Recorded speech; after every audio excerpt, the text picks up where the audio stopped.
Welcome back to the channel, ladies and gentlemen. And in today's video, I wanted to show how weird times have gotten us lately. And what I mean by that is, on behalf of some of you, that is people who want me to specify what I mean by that is due to how the cost of living has increased so drastically due to inflation and all, to the extent whereas the majority of people in the U.S. alone are living from paycheck to paycheck. As a matter of fact, and let me share my screen real quick. Listen to these here reels on behalf of people giving their perspective on how drastically the cost of living has gone up.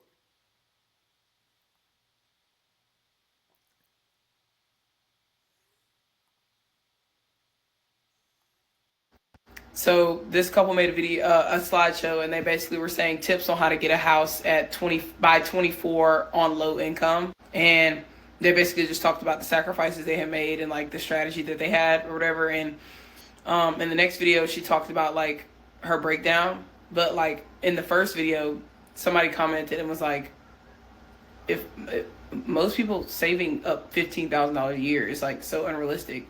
So let's say if that was what they did or whatever. They saved up $15,000 a year. Yes, that's like half of a lot of people's income. Like, it's either a little bit less or a little bit more than half. Like, I don't know where. Okay, so I go to the breakdown. I didn't even finish the video. Soon as I found out that she made a little under $50,000 and he did the same. Oh, so combined you make $100,000 a year almost. Great. That's not low income. So somebody responded to my comment about me saying that sometimes it's half people's salaries, and they basically were like, well, my parents did it, and I'm 24 now doing it my fiance, and it's just you have to make the sacrifices, even if it means like stuff will be hard temporarily. And I responded and was like, so understand that when you're single, like doing this by yourself, even without kids, it is very hard, like, to get ahead. Very hard right now. Also, terrible example, bringing up your parents who grew up in the 90s. Like, I'm so confused. Life was vastly different in the 80s, 90s, and early 2000s than it is now.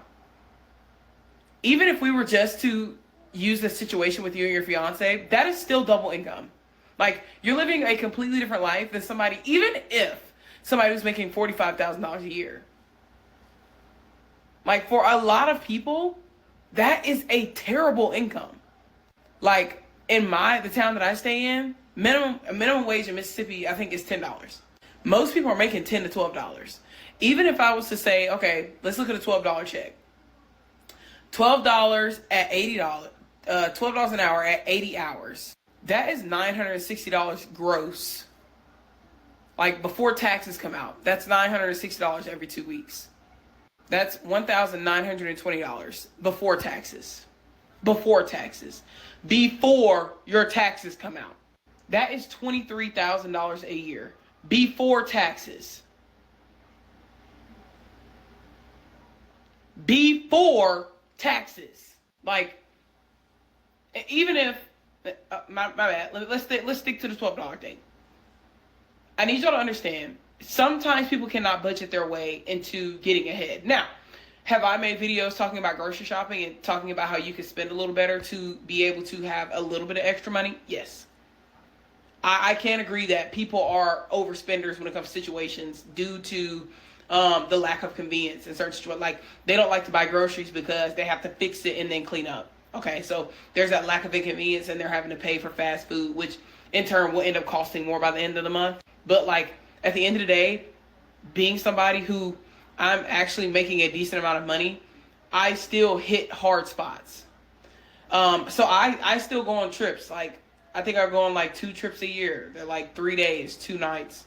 Right after that, probably like it takes me about a month and a half to get back right. And in that month and a half, I have to make extreme sacrifices. Mind you, I don't go out. I don't do the coffee every day. I grocery shop. Like, I eat out probably, like, if I don't go on a trip, I'll probably eat out maybe once a month. So, like, when I tell you I'm living at a minimum, like, minimum lifestyle, like, I kid you not, like, I don't do much.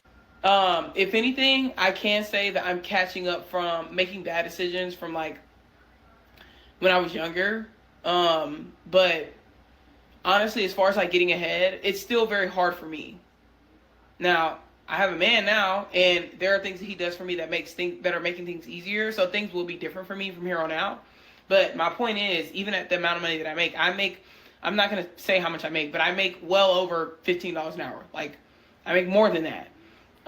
So knowing that there's people who make $10 to $12 an hour, and they either do that and they're in school, or they either do that and they're working 2 jobs. So they're working 60 to 70 hours a week. Like, I need you to understand that there's a lot that comes with that. Certain sacrifices aren't going to fix it. Like, because that was the example that they used. After she said that it's basically just hard work and temporary time, I basically listed. I was like, I don't think y'all realize what people have to pay for. Like, people aren't just paying for rent and groceries, even though that's what we talk about the most. Like, you have to think about it. People are paying rent. They're paying utilities. They're paying for a car note. A lot of people don't have good credit, so a lot of car notes are high. Even if they got a car off the lot, at that point, they're going to be paying for maintenance. Like, a lot of cars that people buy off the lot don't do well for the most part, from what I see in my city. I'll say that. But even if they have a nice car and there's a car note, you have car insurance, you have health insurance. Health insurance you're going to need, because if you're having to work more than 50 to 60 hours a week, you are going to get sick.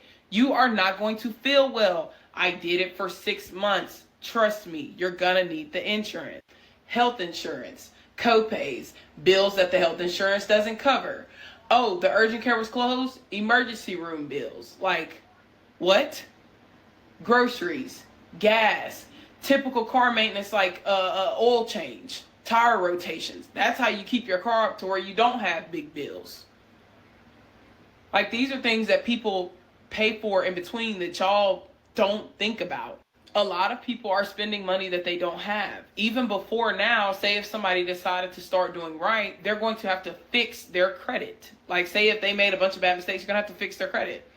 So since they were spending money that they don't have at one point, they're going to have to fix all of the debt and pay it off. You have to have good credit to get a house. You can't just get one. And so that's basically what I said in a comment. I kind of summarized it, but that was basically what I was saying. And she basically said the same thing again and was like, well, they grew up in the, but they did it like late 90s. And then me and my husband started this like 3 years ago. Again, you're still overlooking double income. Well, she was like, well, double income or not. No, it matters. There was somebody else who responded to my comment and was like, $30,000 a year is sad. That's a McDonald's salary. Exactly. Somebody has to work to run these places. Even though we say that those type of jobs are entry level and they should be teenagers, teenagers cannot run fast food restaurants alone. There has to be adults involved. It cannot just be adults as managers. There also have to be adult shift leaders. There also have to be adults maintenance people. There also have to be adults running cash registers. Like, you can't, I'm telling you, as much as it sounds like it should be, trust, teenagers cannot just run fast food restaurants. They don't understand the reason why behind a bunch of regulations, because they're stupid. Like, not all teenagers are stupid, but a lot of them are, and they just go to jobs like that, working part-time after school, just to get them an extra paycheck. A lot of the times, those kids have to help their parents. Why? Because their parent is single with kids and on a low income, because minimum wage is still $10. Like, I really don't like people who don't consider, like, other things. Like, y'all seriously think, do not get me wrong. Do I feel like people are over consuming recently? Yes. Do I feel like people are spending money they don't have? Yes.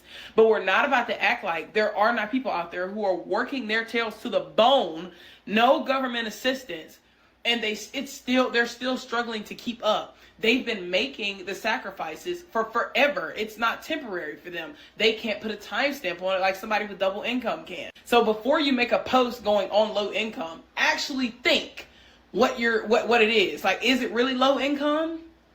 Or are you just not making as much money as you'd like to at the time? And before you think to comment on somebody's life as a single person, think, if you didn't have that extra person with you, what struggles would you be going with? How does that second person help you? And what type of weight would be put on you if they were to leave? Like, these are things that you have to think about. I literally told that girl, I said, I hope you never have to experience what a single person is going through right now, making under $40,000 a year. Like, I hope you never have to experience that to understand what it feels like. Speaking of which, I wanted to stop sharing this so I can show y'all something else real quick. Give me a minute. Pertaining to how weird of times we are in and how crazy the cost of living has gotten. Let me share my screen once again. Now listen to this and listen to me good. There is no single consensus on the exact number, but recent data shows that a significant portion of Americans live paycheck to paycheck, when estimates ranging from around 34% to over 67%, depending on the study and methodology. Many reports indicate that the number has been rising due to factors like inflation, high housing costs, and stagnant wages. Now let me scroll down. Rising prices, and this is pertaining to inflation, for essentials like groceries, gas, and insurance have increased the cost of living. For the high cost of living, factors like expensive housing and child care costs make it difficult to make ends meet. Stagnant wages. Wages have not kept pace with inflation for many workers. High debt.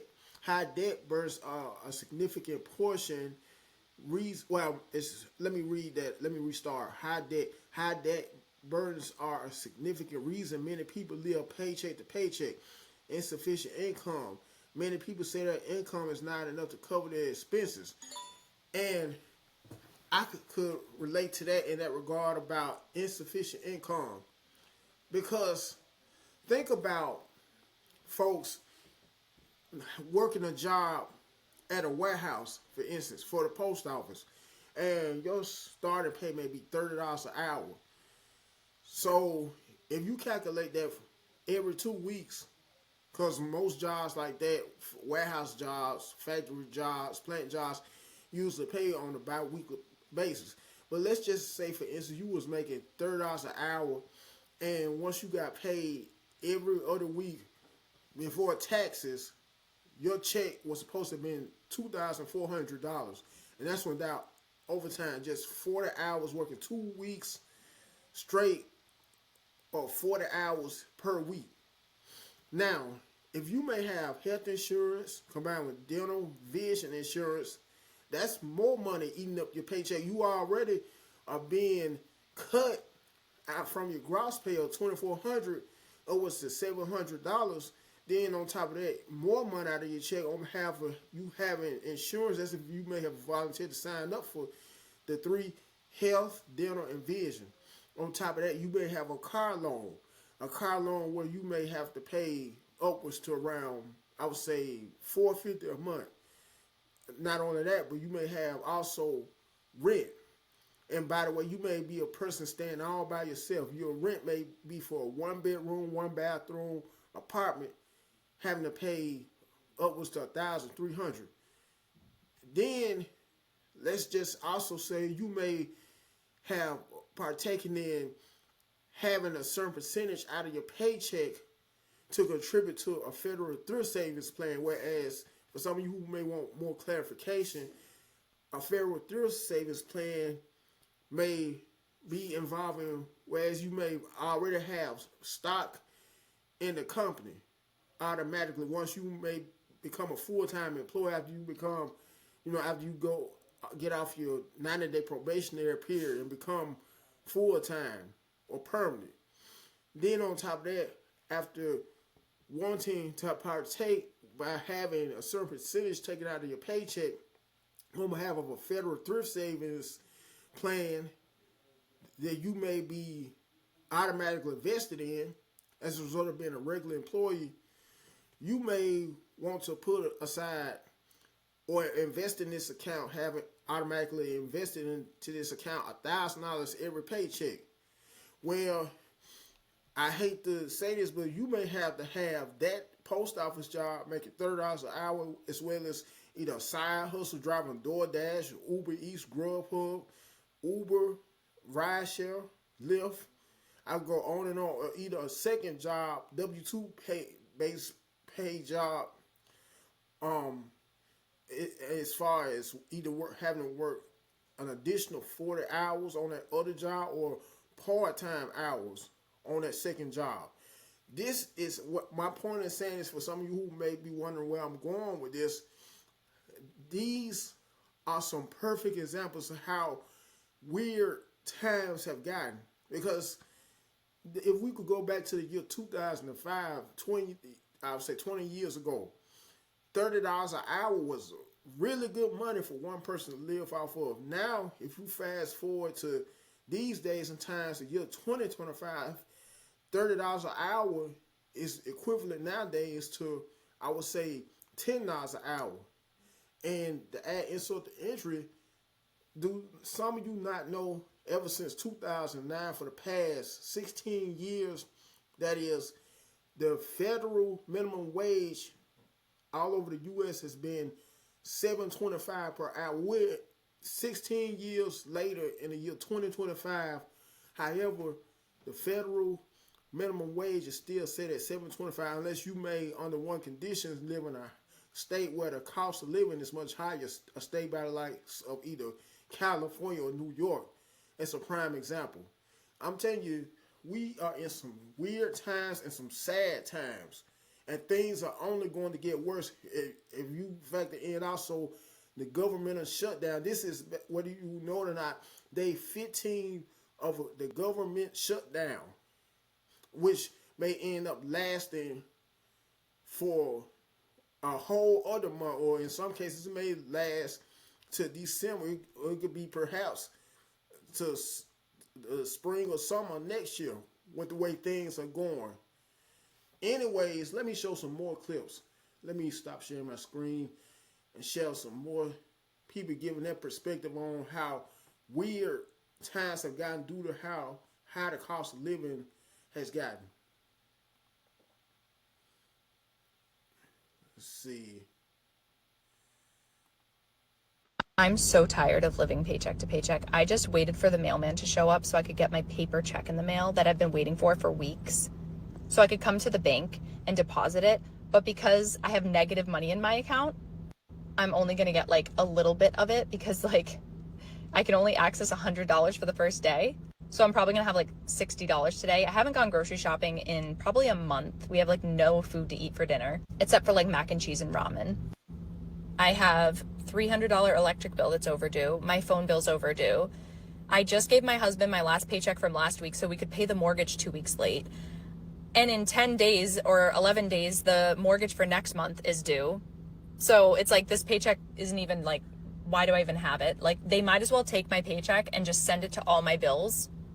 Like, what's the point in me even getting my paycheck? It's like annoying. Like, I'm not going to see it anyway. Not only that, but in like 3 weeks, I have to pay for summer camp because school's almost over. So it's like, that's another $700-800 that I have to come up with to pay for summer camp. And if I don't pay for summer camp, guess who can't work because their kid is going to be at home with them? Me.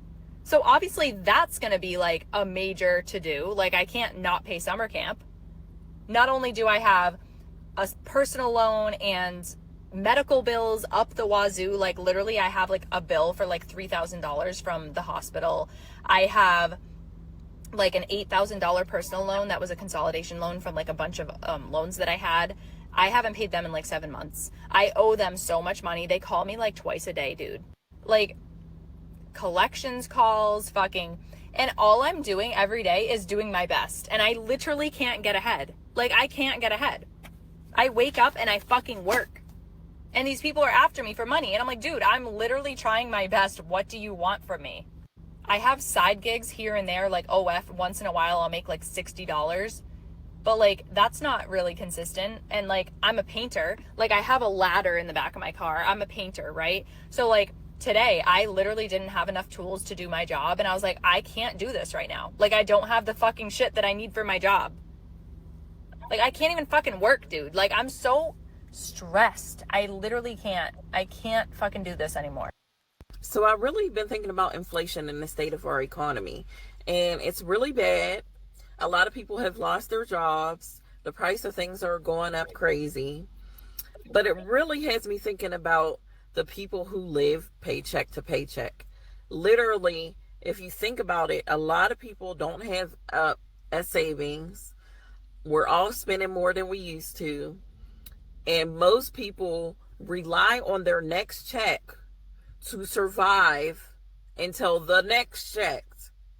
So if you're living paycheck to paycheck, you really have to figure out how can you make more money. Because you're literally one paycheck away from homelessness. What are you going to do? And there's a lot of people who are this way. And that's how some people are going to lose their house. But that's also how the rich people make more money during times like this. They wait for you to lose your house. They buy your house. They hold on to it until the economy gets better. And then they sell your house. We have to think, how can we support each other at this time? Buy small, because small businesses are the ones that are going to boost the economy. But what else can we do? You know, drop it in the comments. What can we do? We need to pray for each other at this time. You know, it really has me thinking.